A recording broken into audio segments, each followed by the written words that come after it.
I don't know how to start this except to say I am not insane. Sleep deprivation does things to you.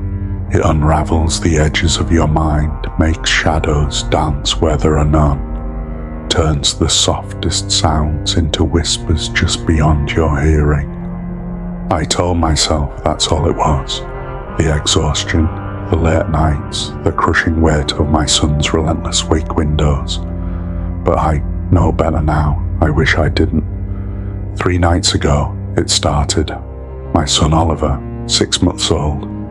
Sweet kid, terrible sleeper. Every 2 hours, like clockwork, 1 a.m., 3 a.m., 5 a.m. The rhythm of exhaustion, of diapers and lullabies whispered into the dark.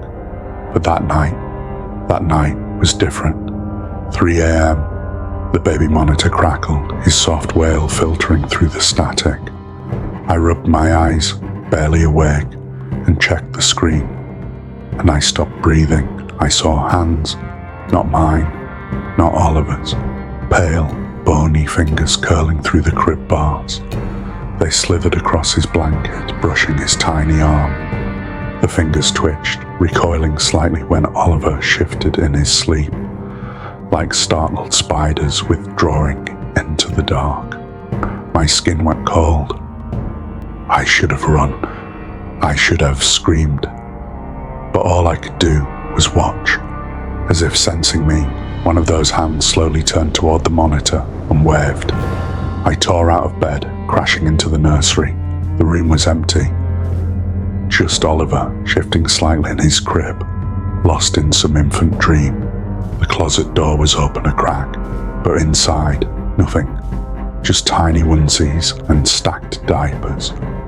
I told myself I imagined it, a trick of exhaustion, a hallucination born of too many sleepless nights. I almost believed that, until the next night, 3 a.m., the same cry, the same routine. But this time, I didn't rush in, I watched. The hands came back. They moved with eerie precision, not frantic or grasping, but deliberate, comforting. They stroked his blanket, traced invisible patterns on the mattress. And then, I swear to God, I saw fingertip indentations pressing into the fabric, the weight of something unseen. Oliver giggled in his sleep. A cold shudder crawled up my spine. I ran to his room, throwing on the light, and the hands were gone. But Oliver, he was awake, eyes wide, staring at something behind me, his mouth curled into a slow, knowing smile. I didn't sleep that night, couldn't. Every time I closed my eyes, I saw them, fingers slipping through the bars, retreating into nothingness. And then came the last night, 3 a.m. This time, Oliver didn't cry, but I woke up anyway. The monitor screen was blank, no static, no feed, just an abyss of dead air. Then, a sound, a soft crackling whisper stretching through the silence. Mama. My chest locked up. My fingers fumbled for my phone, for the flashlight. The second the beam cut through the nursery's darkness, the crib lurched, slammed against the wall with a force that rattled the entire room. And above it, the hands. So many hands now, more than before. Writhing, reaching, curling around Oliver, stroking his face, pulling. I screamed, lunged, grabbed him. The moment my fingers touched him, the hands vanished. The room fell deathly silent. Oliver whimpered, his little body trembling in my arms. My breath came in ragged gasps. My skin felt electric, charged with the horror of what I had just seen. I don't remember running back to my room, don't remember the rest of the night. Only that I held Oliver, rocking him, whispering that I wouldn't let them take him. The next morning I called my sister. I didn't have to explain. She must have heard the terror in my voice. She told me to get out, pack a bag, bring Oliver, just leave. I didn't lock the door when we left. But even here, in my sister's house, safe in another bedroom, Another crib. Oliver still wakes at 3 a.m. and sometimes when I check the monitor, I see a shadow in the crib, not hands this time, something worse.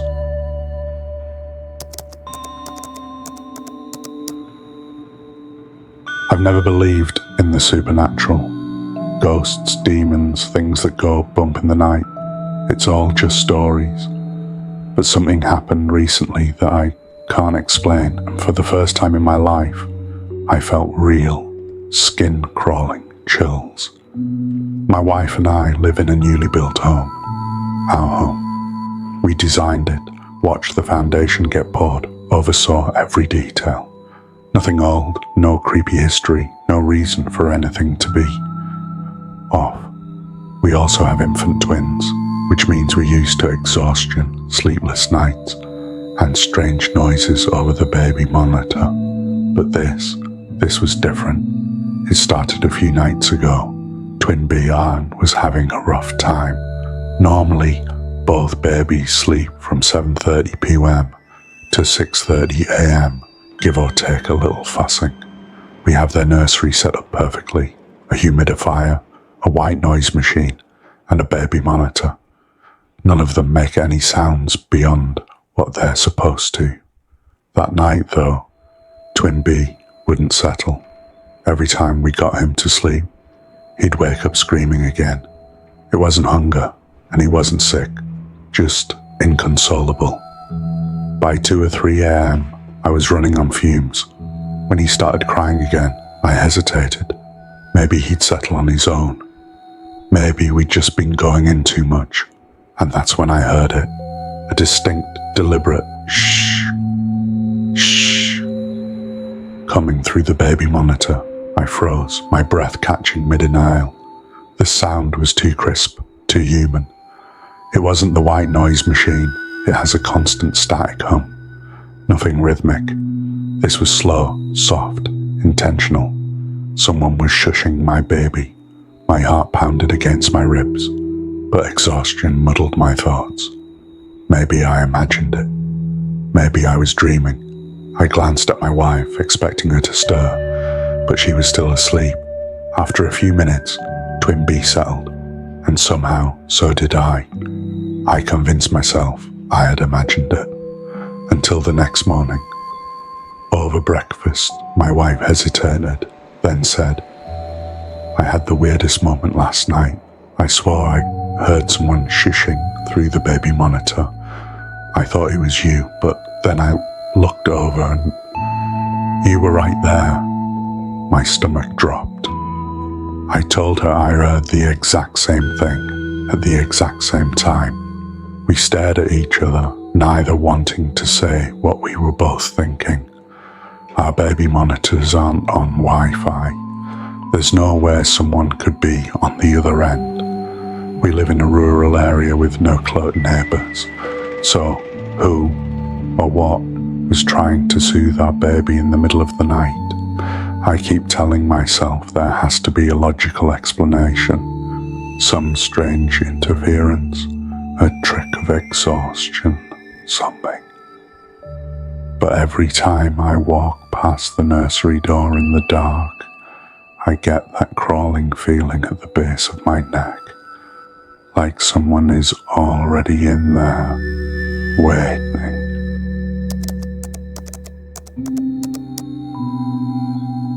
I don't know how to explain what happened. I don't even know if I want to explain it. But I can't stop seeing it.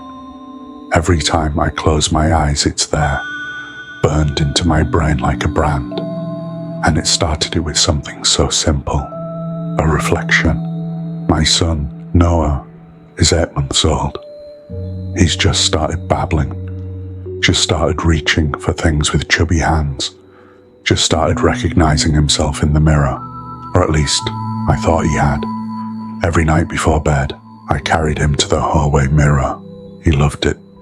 He'd giggle, slap at his reflection, watch his own movements with the fascination only babies have. But then, last week, something changed. The first time it happened, I thought I was just exhausted. I was changing Noah in the nursery, half asleep, when I caught a glimpse of the mirror across the room, and my heart stopped. The baby in the reflection was staring directly at me, but Noah wasn't looking at the mirror at all. His head was turned, focused on the mobile above the crib, distracted and kicking his tiny feet. But in the glass, the other Noah was watching me. A chill crawled up my spine. I turned my head, expecting, hoping it was just a weird trick of angles.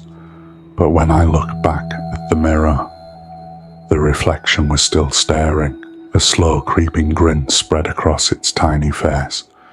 Too wide, too knowing. I snatched Noah off the changing table, heart pounding, and turned us away from the mirror. The nursery light flickered once, just a brief shudder, and I swear I heard something, a whisper, distant and crackling, like it was coming from the baby monitor. I turned my head just in time to see the monitor screen flicker, glitching into static, before text appeared across the display. "Which one is yours?" I nearly dropped Noah, my entire body locked up.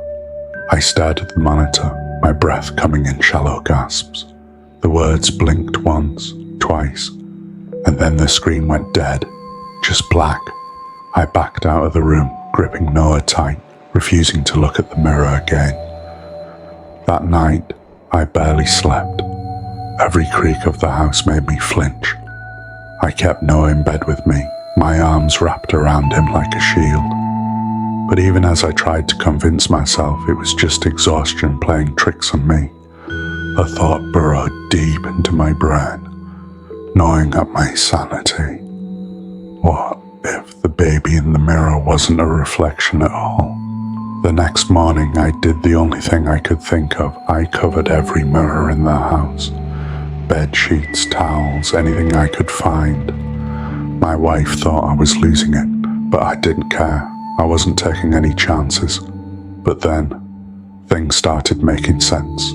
I hadn't been sleeping. I'd been running on caffeine, barely eating. Noah's wake windows, the stress of new parenthood. It was all catching up to me. My wife convinced me to get some rest, to take a night off while she handled the baby. And when I finally slept, the nightmares faded. The whispers stopped. The mirrors, they were just mirrors again. Looking back, I think I was on the edge of breaking. Sleep deprivation can do that, distort reality, make the impossible seem real. I don't know what I actually saw that night, but I do know this: Noah is safe, and I'm learning to trust the reflections again. But sometimes, late at night, when I pass a mirror, I hesitate, just for a second, because exhaustion or not, what if I wasn't wrong? Something watching,